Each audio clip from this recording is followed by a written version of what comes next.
दोस्तों, आज की फिल्म यौमुद्दीन कहानी इजिप्ट से शुरू हुई। एक कचरे का ढेर। वहां हम एक शख्स को देखते हैं, नाम है बेशे, जो यहीं से स्क्रैप इकट्ठा करता और उसे बेच अपना गुजारा करता।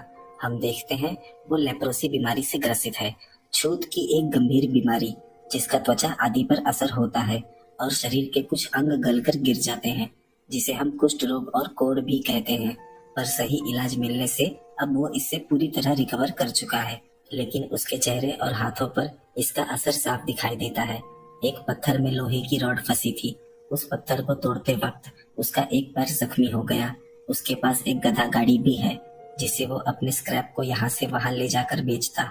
आज ज्यादा स्क्रैप उसे मिला नहीं, तो अच्छे पैसे भी इकट्ठा नहीं हुए। वहीं पास ही वो लीपर कॉलोनी में रहता है, जहाँ और भी कई सारे कुष्ठ रोग से ग्रसित मरीज रहा करते हैं। उसी कॉलोनी में अस्पताल भी है, जहां इन लोगों का इलाज और देखभाल किया जाता है। पैर में चोट गंभीर थी, तो डॉक्टर ने उसे एक्सरे निकलवाने को कहा, जिसके लिए उसे परमिट चाहिए, यानी कि मैनेजर का साइन किया हुआ स्लिप। यहाँ हमें पता चलता है कि बेशे की पत्नी भी है, जो इस वक्त दिमागी रूप से बीमार है, इसलिए उसे पास के अस्पताल में मेडिकल केयर में रखा गया है। जब से वो गई है, बेशे का घर खाली खाली सा लगने लगा है। डॉक्टर ने कहा उसे एडमिट करना बेहद जरूरी था, क्योंकि वो पड़ोसियों के लिए एक खतरा थी, लेकिन वो जल्द ही ठीक हो जाएगी। बेशे 10 साल का था, तब से वो इसी लीपर कॉलोनी में रह रहा है। उसे पता नहीं कि वो बचपन में यहाँ कब और कैसे पहुंचा। उसे अपने माँ बाप और परिवार का भी पता नहीं।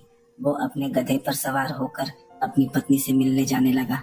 रास्ते में ही एक ऑर्फनेज था, जहाँ एक लड़का ओबामा काफी उदास बैठा है और बच्चों के साथ वो खेल नहीं रहा। बेशे को देखते ही वो गेट पर आ गया। वो काफी पहले से उसे जानता है। उसने बेशे से कहा, मुझे भी अपने साथ ले चलो, पर उसने मना कर दिया कि आज मैं बहुत जल्दी में हूँ, तो कल मुझे कचरे के ढेर वाले पहाड़ पर मिलना। और वो वहां से चला गया। थोड़ी देर में वो डिपार्टमेंट ऑफ मेंटल डिसऑर्डर पहुंच गया, जहाँ उसकी पत्नी का इलाज चल रहा है। शायद से उसकी पत्नी कोमा में थी, बस उसकी आंखें भर जिंदा मालूम पड़ती है। आज उसे जो कैसेट प्लेयर स्क्रैप यार्ड से मिला था, उसने वो बजाकर उसे सुनाया और कहा कि जिस दिन तुम ठीक हो जाओगी, हम दोनों यहाँ से कहीं दूर चले जाएंगे। दूसरे दिन हम देखते हैं बेशे वही कचरे के पहाड़ पर बैठा है, पर ओबामा थोड़ी दूर 3 आदमियों के झुंड में बैठा है, जो कि बिल्कुल भी अच्छे नहीं। वो चोरी चकारी करके ही अपना जीवन बिताते, इसलिए बेशे ने ओबामा को अपने पास बुला लिया। वो नहीं चाहता था कि ओबामा उनकी संगत में बिगड़ जाए। वहाँ उन तीनों ने बेशे का काफी मजाक बनाया कि उसे अब दूसरी शादी कर लेनी चाहिए, क्योंकि उसकी पत्नी तो पागल हो चुकी है। बेशे ने उनकी बात का कोई जवाब नहीं दिया और चला गया। बेशे ने उससे पूछा कि तुम्हें इस वक्त स्कूल में होना चाहिए।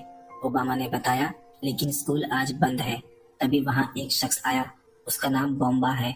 उसने पास आकर बताया कि आज सुबह ही बेशे की पत्नी गुजर गई। ये सुन उसे बहुत दुख हुआ। बेशे की पत्नी को अंतिम विदाई दी गई। डॉक्टर्स के साथ वहाँ ओबामा भी मौजूद था। दूसरे दिन घर में वो काफी उदास बैठा है।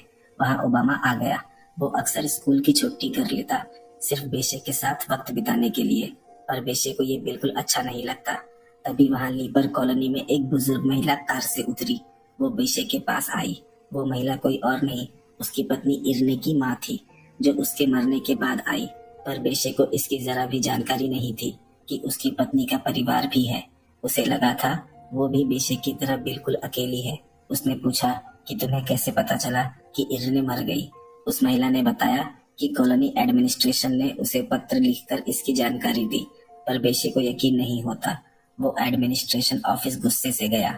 अब उसे भी अपने परिवार के बारे में जानना है कि आखिर कौन है उसके माँ बाप। यहाँ पता चला कि उसकी यहाँ कोई फाइल नहीं, क्योंकि उसे कॉलोनी के बाहर ही उसके घर वाले छोड़कर चले गए थे। लेकिन उसकी पत्नी का बकायदा रजिस्ट्रेशन हुआ था, इसलिए उसका यहाँ रिकॉर्ड है। वो निराश होकर वहां से चला गया। रात वो अपने दोस्तों के साथ बैठा है। उसने बताया कि उसे इतनी जानकारी है कि उसका परिवार अबूहर केना में है। अब बेशे की उम्र 40 हो चुकी है। सभी ने उसे समझाया कि अब तक तो वो तुम्हें भूल भी गए होंगे और वो तुम्हें कभी नहीं अपनाएंगे। और क्या करोगे तुम वहां जाकर? लोग कुष्ठ रोगी से डरते हैं, न तुम्हें बस में सफर करने देंगे और न ही ट्रेन में। तुम्हारा शरीर किसी ब्रिज के नीचे ही मरकर सड़ जाएगा, पर कोई तुम्हारी लाश तक उठाने नहीं आएगा। लेकिन इस वक्त बेशे अपने परिवार से मिलने के लिए काफी सीरियस है। वो रात इसी सोच में डूबा रहा। आखिर उसने फैसला कर लिया। अपने गधे गाड़ी पर सामान रख दिया और केना के सफर पर निकल गया, जो कि उसे पता भी नहीं कि किस जगह और किस दिशा में है। तभी बॉम्बा उसके पास आया और उसने जमीन पर नक्शे की मदद से बताया कि नीली नदी के उस पार है केना। बेशे थोड़ी बात समझ पाया और थोड़ी नहीं। तभी ओबामा आकर उसकी गाड़ी पर आकर बैठ गया, लेकिन बेशे ने उसे अपने साथ ले जाने से मना कर दिया और उसे वहीं उतार दिया। लेकिन वो बाहर की दुनिया से पूरी तरह बेखबर है, क्योंकि वो कॉलोनी छोड़कर कभी कहीं गया ही नहीं। रास्ते में दो शख्स उसे मिले। जब उसने नीली नदी का पता पूछा तो वो उसका मजाक उड़ाकर चले गए। शायद से वो उसके चेहरे को देख उसका मजाक बना रहे थे। काफी दूर सफर करने के बाद उसने अपनी गाड़ी को रोक दिया। जब उसने पीछे देखा तो ओबामा छिपकर बैठा है। उसने उसे धक्का देकर यहाँ से लौट जाने को कहा, पर बेशे को उसका चेहरा देख उस पर तरस आ गया और उसने सफर में उसे भी साथ ले लिया। उसके बाद वो एक छोटे से पिरामिड के पास चले गए, क्योंकि रात होने वाली थी। रात उन्होंने वहीं बिताई और सुबह होते ही फिर वहां से निकल गए। वो एक गांव में पहुंच गए। एक नदी में काफी बच्चे नहा रहे थे। ओबामा भी उसमें नहाने चला गया और बेशे अपने गधे को नहलाने लगा। ओबामा ने उससे नदी में चलने की जिद की। बेशे उसे मना नहीं कर पाया और उसमें नहाने चला गया। उसे नहाता देख एक महिला ने सभी बच्चों को बाहर कर लिया कि उसके नहाने से पानी दूषित हो जाएगा। बेशे और ओबामा ने देखा कि कुष्ठ रोगियों के प्रति लोगों के मन में कितनी नफरत है। उसी पानी में जानवर कई भैंस भी नहा रहे थे, लेकिन एक इंसान के नहाने से पानी दूषित हो जाएगा। लेकिन बेशे को उस महिला की बात का बुरा नहीं लगा। उसने मान लिया कि शायद वो ठीक ही कह रही थी। हम देखते हैं काट का पहिया ढीला हो चुका था। बेशे ने काट उठाया और ओबामा उसे ठीक करने लगा, पर काट छूटने से ओबामा के सर में चोट आ गई और वो वहीं बेहोश हो गया। बेशे उसे लेकर पास के अस्पताल में भागा। नर्स ने बेशे को दूर रहने को कहा, कहीं ये बीमारी उन्हें ना फैल जाए। वहां बैठे सभी लोग उसे एक अलग ही नजर से देखने लगे, जबकि बेशे पूरी तरह से क्योर्ड है। नर्स के पूछने पर उसने बताया कि मैं उस लड़के का पिता हूँ। नर्स ने उसे पैसे जमा करने के लिए कहा, जो कि नदी के पास उसके कार्ट में है। वो पैसे लेने के लिए बाहर भागा, तभी पुलिस की गाड़ी से टकरा गया। पुलिस वाले ने उससे उसकी आईडी मांगी, पर बेशे की आईडी उसके कार्ट में ही थी। ऑफिसर ने उसे अरेस्ट करके जेल में डाल दिया।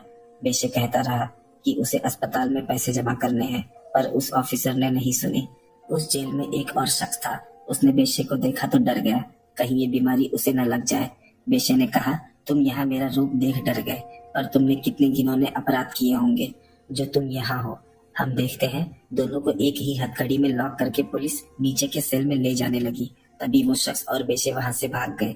उसके बाद वो शख्स हथकड़ी तोड़वाने के लिए अपने साथियों के पास गया। उसका काफी बड़ा ग्रुप था जो कि इलीगल कामों में एक्टिव था।